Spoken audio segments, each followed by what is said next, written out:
அந்தகாசுரா, நீ இந்த தவறை செய்வதற்கான காரணம் என்ன? மகனே, வேண்டாம்.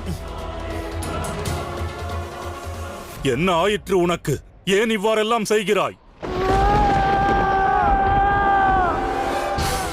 இப்போது ஏன் பூகம்பம் ஏற்படவில்லை? இந்த பிரம்மாண்டம் ஏன் அதிரவில்லை?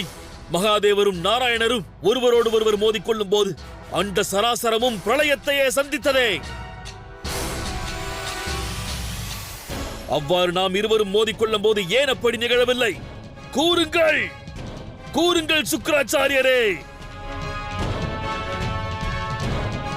பதில் கூறுங்கள் அசுரமாதா, பதில் கூறுங்கள் அசுரகுரு.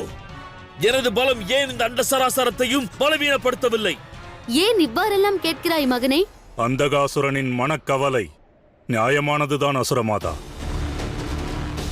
அந்தகாசுரா, நீ எதிர்பார்ப்பது போல் நடக்காததற்கான காரணம் நீயோ நானோ நாராயணர் மற்றும் மகாதேவரைப் போல் சக்தி வாய்ந்தவர்கள் அல்ல. அவர்களைப் போன்ற சக்தி வாய்ந்த இருவர் ஒருவரோடு ஒருவர் மோதிக்கொள்ளும் பொழுது மட்டுமே பூமியில் பூகம்பம் உருவாகும். அண்ட சராசரத்தையும் சீர்குலைப்பதற்கு அதுபோல ஒரு சக்தி தேவை என்றால் அந்த சக்தியை இந்த அந்தகாசுரன் நிச்சயம் அடைவான். மகாதேவரை விடவும் சக்தி வாய்ந்தவனாவான்.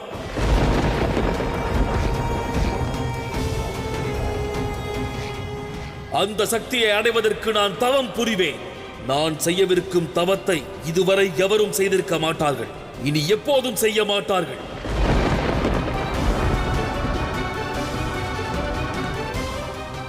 பிரம்மதேவரிடம் தவத்திற்கு வரம் பெறும் வகையில் பார்வையற்ற இந்த அந்தகாசுரன் பிரம்மாண்டம் முழுவதும் இருள் சூழ வைக்கப் போகிறார், இருள் சூழ வைக்கப் போகிறார்.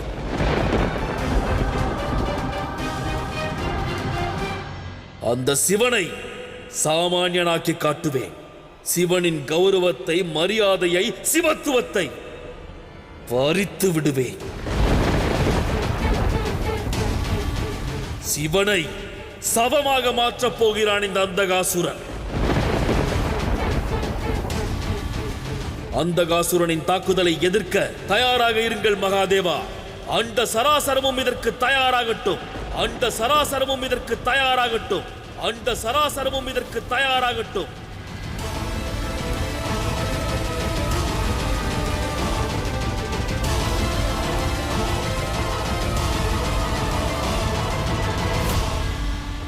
மற்றொரு மதிக்கெட்ட அசுரன் மகாதேவரை எதிர்கொள்வதற்கு புறப்பட்டு விட்டான். விரோதத்தை துவக்கியது அவன்தான். இருப்பினும் மற்றவர்களுக்கு நிகழ்ந்ததே இந்த அசுரனுக்கும் நிகழப்போகிறது. அவ்வாறே நடக்கும் என்ற அவசியமில்லை.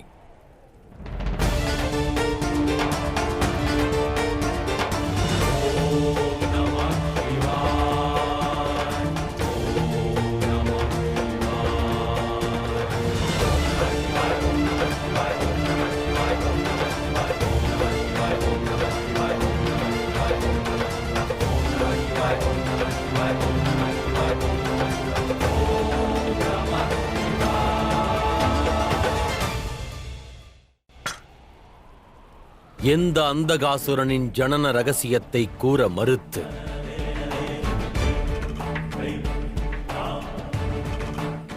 நாராயணர் இன்று என எதிர்த்து நின்றாரோ, சிவனை பாராது சென்றாரோ, அந்தகாசுரன் மற்ற அசுரர் போன்று சாமானியன் அல்ல. அவன் முடிவு எளிதாக இருக்காது.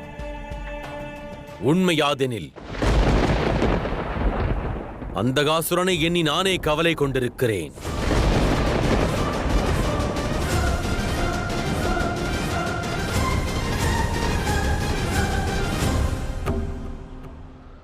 சிவனே, சிவனே, சிவனே.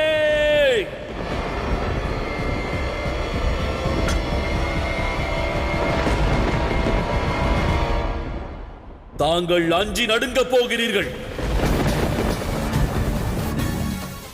எனது தவம் முழுமையடையும் வரை உங்கள் பதவியை அனுபவித்துக் கொள்ளுங்கள். தேவாதி தேவன் என்று கூறிக்கொள்ளுங்கள்.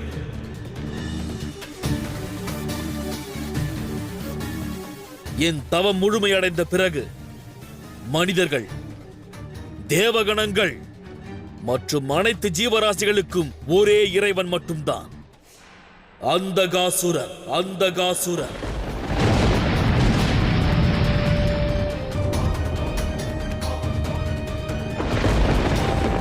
பிரபஞ்சம் முழுவதும் இந்த அந்தகாசுரனின் இருள் சூழட்டும்.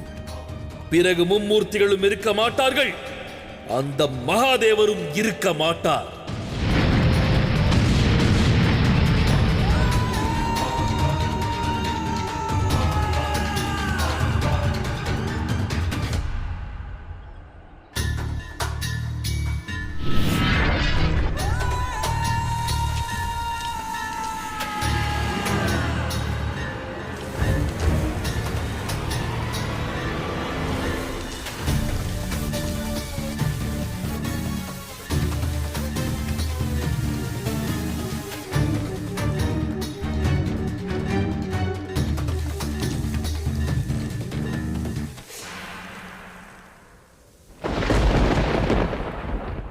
மலர்களை தூவி நான் பூஜிக்கவில்லை.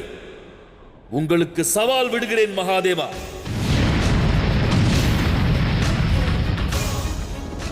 இது என் எச்சரிக்கை. இது என் எச்சரிக்கை.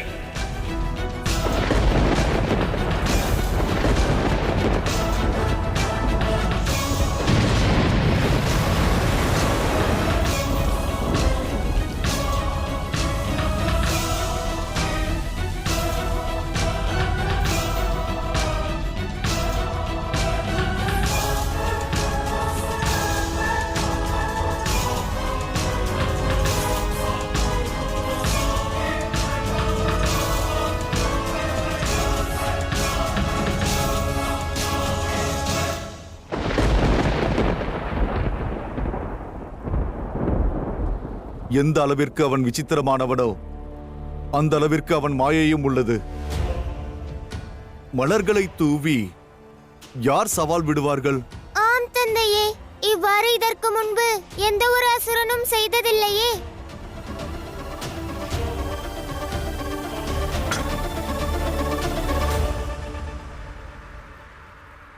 அந்தகாசுரனின் சவால் விசித்திரமானதல்ல. அதில் விசித்திரம் யாதெனில், அந்தகாசுரன் வீசி எறிந்த மலர்கள் கைலாயம் எவ்வாறு வந்தடைந்தது என்பதுதான். இந்த கைலாயத்திற்கு கடுந்தவம் புரிந்த ஞானிகள் வருவது கூட எளிதாகாது. அவ்வாறிருக்கையில் ஓர் அசுரன் வீசிய மலர்கள் எவ்வாறு கைலாயம் வந்தடைந்தது? அந்தகாசுரனிடம் அத்தகைய என்ன சக்தி உள்ளது? இதற்கான அர்த்தம், அந்தகாசுரனுடன் நாம் எச்சரிக்கையாக இருக்க வேண்டும்.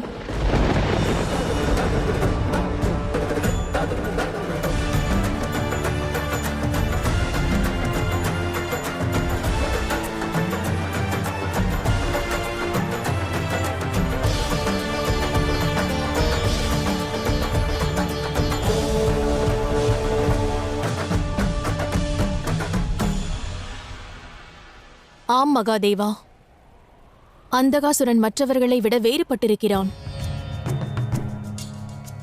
அவன் யார் என்றும் அவன் ரகசியம் என்னவென்றும் நமக்கு தெரியாது.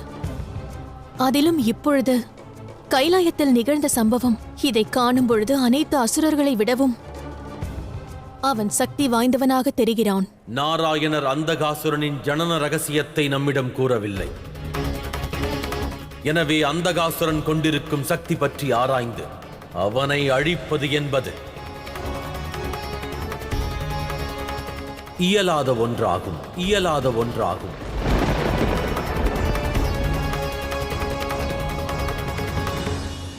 பிரபஞ்சத்திற்கு ஏற்பட போகும் ஆபத்திலிருந்து அதை காப்பாற்றுவது சிவசக்தியின் கடமை அல்லவா?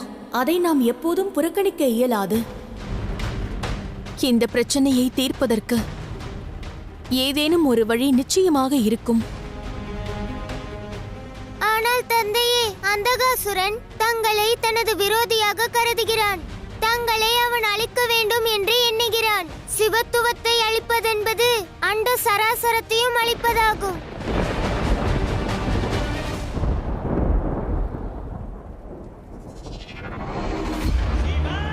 சங்கடத்தின் தீர்வானது பொறுமை கொண்டிருந்தால் தான் கிடைக்கும்.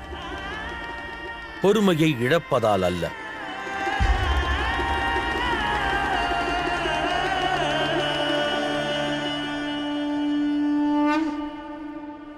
அந்தகாசுரனின் தவம் முழுமையடைந்தால் பேராபத்து நேர்ந்துவிடுமே.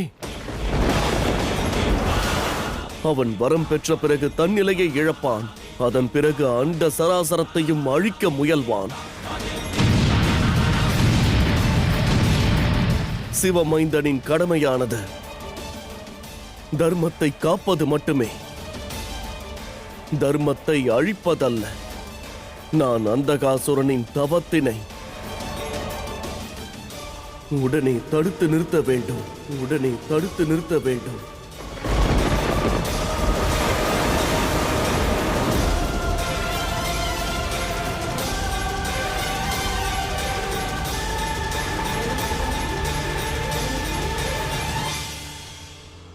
ரம்பா, ரம்பா,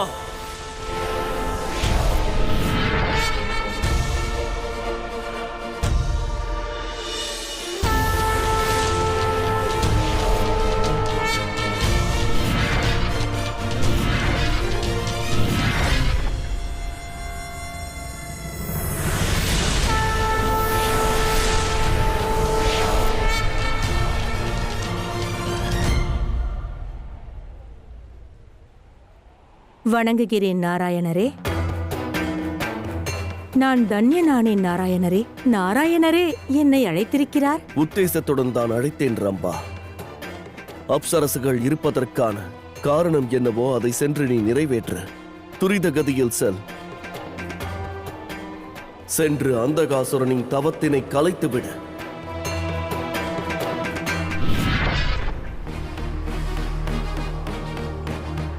தாங்கள் என்ன செய்கிறீர்கள் நாராயணா? அசுரர்களின் தவத்தை கலைப்பதா? இதுநாள் வரை இந்திர தெய்வன் தான் அதை செய்தார். ஒருவர் செயலுக்கு இடையூறாக இருப்பது பிரபஞ்சத்தை காக்கும் நாராயணருக்கு எவ்விதத்திலும் அழகை சேர்க்காது பிரபு. நாராயணரின் தலை சிறந்த பக்தனான தேவரிஷி நாரதர் இவ்வாறு நாராயணருக்கே அறிவுரை கூறுவது தேவரிஷிக்குத்தான் அழகை சேர்க்காது. ஆசி புரியுங்கள் அசுர மாதா, அசுர குருவே. இனி நான் உங்களை சந்திக்கும் பொழுது தவத்தின் வரத்துடன் மட்டும்தான் சந்திப்பேன். நிச்சயமாக மகனே. ஆனால் நினைவிருக்கட்டும், தவம் புரிவது எளிதல்ல. அதில் ஏராளமான இடையூறுகள் உண்டாகும். அனைத்து இடையூறுகளையும் தகர்த்தெறிவேன். அனைத்து ஆபத்துகளையும் அகற்றுவான் இந்த அந்தகாசுரன். உனது வெற்றிக்காக நான் காத்துக் கொண்டிருப்பேன் மகனே. அந்தகாசுரா, வெற்றி உனக்கே.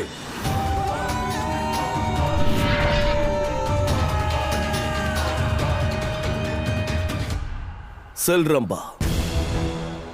யார் உன்னை தடுத்தாலும் நீ நிற்கக்கூடாது.